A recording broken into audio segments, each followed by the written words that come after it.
Dans cette vidéo, j'aimerais parler de 5 erreurs à ne pas commettre lorsqu'on veut acheter un immeuble de rapport, locatif. Je tiens à préciser qu'il y en a plusieurs, mais je vais parler uniquement de 5 dans cette vidéo. La suite, juste après le générique.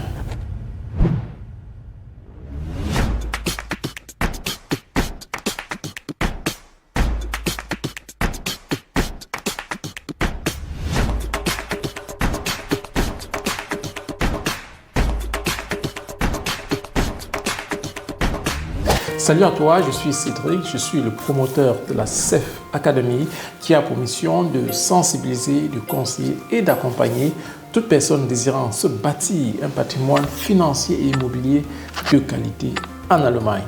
Dans le cadre de notre académie, nous offrons des formations, nous faisons des coachings, des mentorings sur les thématiques telles que les finances, la fiscalité et l'investissement immobilier. Concernant l'investissement immobilier, nous avons mis sur pied un guide qui te permet en très peu de temps d'avoir les bases nécessaires pour un investissement réussi. En commentaire ou alors dans la barre de description, tu trouveras un lien pour le télécharger gratuitement. Nous t'offrons également une première séance d'entretien gratuite. Dépêche-toi donc afin d'en profiter.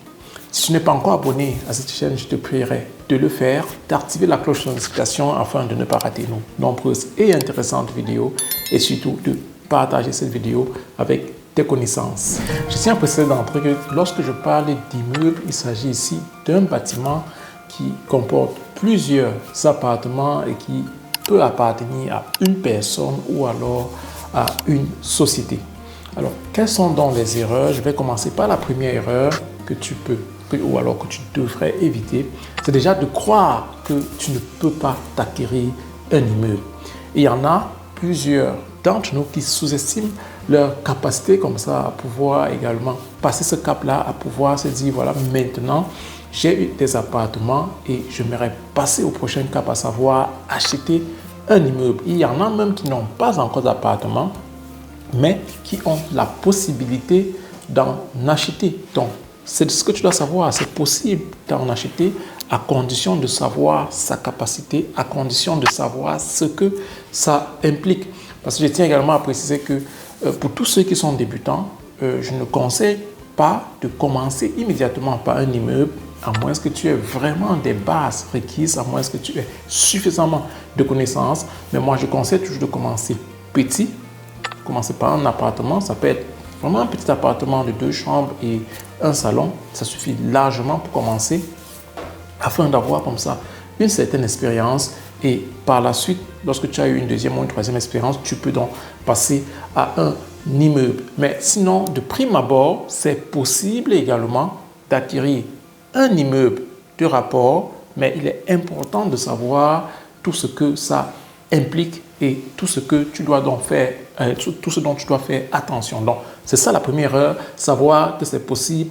Tu dois tout simplement savoir ta capacité d'emprunt, à quelle hauteur tu peux obtenir un financement de la banque, parce qu'il y en a qui foncent directement chez le banquier et sont surpris lorsqu'on leur dit que voilà, l'immeuble, ils ne peuvent pas l'acquérir parce que la somme, elle est élevée. Et voilà, donc tu dois savoir cela et à partir du moment où tu le sais, il est important de savoir ce que ça implique. Il est important donc d'étudier la rentabilité. La deuxième erreur que tu dois éviter lorsque tu es en train d'acquérir un immeuble de rapport, c'est de t'assurer de la validité du nombre d'appartements qui s'y trouvent.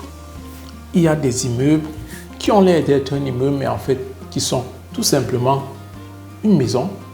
Bien qu'il y ait 3 appartements à l'intérieur, c'est pourtant pas vrai, c'est pas un immeuble, c'est une maison. Je m'explique tout simplement parce que dans cet immeuble-là, c'est pas déclaré auprès des autorités et en plus, vous allez vous rendre compte rapidement qu'il n'y a par exemple qu'un seul compteur électrique.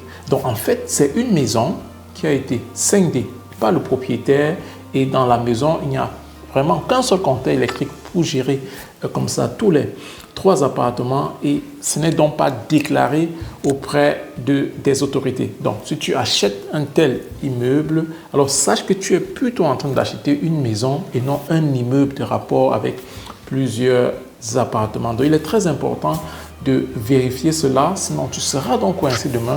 Lorsque tu voudras revendre l'immeuble, tu vas croire être en possession d'un immeuble alors qu'en fait tu possèdes tout simplement une maison, ce qu'on appelle un Haus en allemand. Donc ce n'est pas un Mehrfamilienhaus, en allemand on dit Mehrfamilienhaus, donc là c'est vraiment un immeuble avec plusieurs appartements, mais non, tu n'auras pas ça, tu auras plutôt tout simplement un Haus, c'est-à-dire que c'est vraiment juste une maison. Donc il est très important de s'assurer que les appartements qui s'y trouvent ont été déclarés auprès des autorités. Et vous pouvez rapidement, dans un premier temps, le remarquer à travers le nombre de compteurs électriques. Donc, allez-y, vérifiez, il y a combien de compteurs électriques. Si on vous parle d'un appartement ou alors d'un immeuble de 3 appartements, il devrait donc avoir 3 compteurs électriques. À partir du moment où vous n'avez que 2 compteurs électriques, alors rassurez-vous, vérifiez pour vous assurer, parce que très probablement dans ce cas, le 3e appartement n'est pas déclaré auprès des autorités. Et là, il faut donc avoir une clarté des choses avant de passer à l'acte, avant d'aller chez le notaire. Donc, vérifiez toujours comme ça la validité du nombre d'appartements qui s'y trouvent. La 3e erreur à éviter, c'est de sous-estimer les coûts de fonctionnement. Donc, parce que ce que tu dois savoir, c'est qu'à partir du moment où tu as acquis un immeuble, tu es désormais donc le propriétaire de tout le bâtiment. Donc, tout repose désormais sur toi. C'est à toi de planifier, de budgétiser, même pour des réparations à venir. Ça veut dire que si plus tard, il faut refaire le toit, ça reposerait sur toi. Il faudra sortir l'argent de ta poche pour refaire ce toit-là. S'il faut refaire le système de chauffage, il faudra donc que tu sortes également l'argent de ta poche pour refaire ce système de chauffage. S'il faut changer, je ne sais pas, les fenêtres par exemple, c'est toi encore une fois de plus qui devra sortir cet argent-là. Il ne faut donc pas sous-estimer cela. C'est pourquoi il est donc important de vérifier bien l'état de ces postes-là parce que ces coûts de fonctionnement-là reposeront sur toi, de savoir s'il y a de l'argent dans la caisse, si l'ancien propriétaire avait eu à épargner de l'argent qu'il peut te le transmettre, comme ça qu'il peut mettre à ta disposition. Si ce n'est pas le cas, ce qu'on appelle Rücklage en allemand, ce n'est pas le cas, alors il faut donc analyser vraiment l'état. Qu'est-ce qu'il y a lieu de faire les prochaines années? Qu'est-ce qu'on sera appelé à faire pour maintenir l'immeuble dans son état les années à venir? Donc, il est très important. Il ne faut pas sous-estimer les coûts de fonctionnement. Ça te coûtera cher dans l'avenir. Une autre erreur que tu dois éviter concernant un immeuble, c'est son emplacement. Oui, on le sait déjà de façon générale, l'emplacement, il est important, mais concernant un immeuble, il est encore plus important parce que figure-toi, si l'immeuble il est mal emplacé et que dans la région, dans le coin, la demande n'y est pas, alors tu peux facilement te retrouver en train de rechercher les locataires pour les appartements de ton immeuble. Et si tu as 4 appartements dans ton immeuble et que tu n'as que 2 qui sont loués, alors on est d'accord que là, ça serait difficile et tu seras en train de tourner à perte. Donc, dans le cas d'un appartement, si tu avais juste un appartement, là encore, peut-être c'est gérable parce que tu peux encore subvenir rapidement à cela si tu, bien entendu, tu as également pris des dispositions. Mais dans le cas d'un immeuble avec plusieurs appartements, si elle est mal emplacée, tu peux rapidement te retrouver comme ça à avoir des mois où tu as plusieurs appartements qui sont vides. Donc, l'emplacement, il est très important également lorsque tu es en train d'acquérir un immeuble. Une autre erreur comme ça que je vais citer, je vais dire il y en a plusieurs, c'est également de savoir le type d'immeuble dont tu as besoin en fonction de tes objectifs, en fonction de ta stratégie. Ça, c'est très important. Il ne faut pas seulement se lancer comme ça et aller acheter un immeuble de 10 appartements parce qu'il faudrait donc réellement savoir ce que ça implique, ce que ça voudrait également dire en matière de risque parce qu'il faut savoir que plus tu as un nombre d'appartements qui est élevé, plus les risques sont élevés, plus les coûts de fonctionnement seront plus élevés et tout ce qui va avec.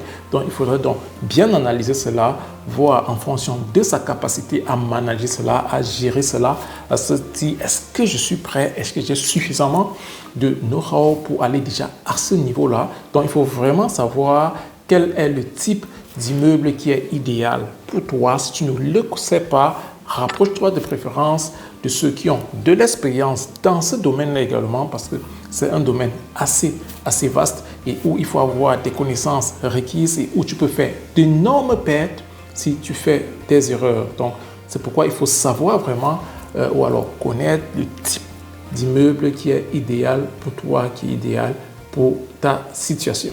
C'était ainsi présenté quelques erreurs à éviter lorsqu'on veut acquérir un immeuble de rapport, un immeuble locatif. Il y en a plusieurs, nous en parlerons encore lors des vidéos à venir. Donc, ce que je te dirais, c'est que si tu es encore débutant, je te conseille de commencer vraiment par un petit appartement. Tu n'as pas besoin de chercher déjà à acquérir tout un immeuble alors que tu n'as pas encore d'expérience.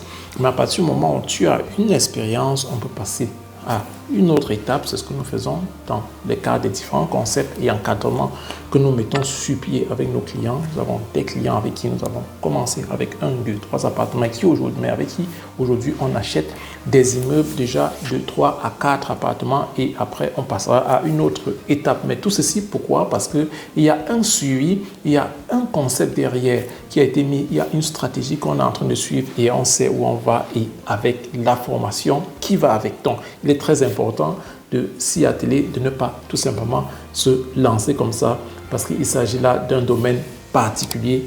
Lorsque on se lance déjà dans des immeubles, il faut avoir vraiment des connaissances requises. C'était Cédric. À très bientôt dans une prochaine vidéo.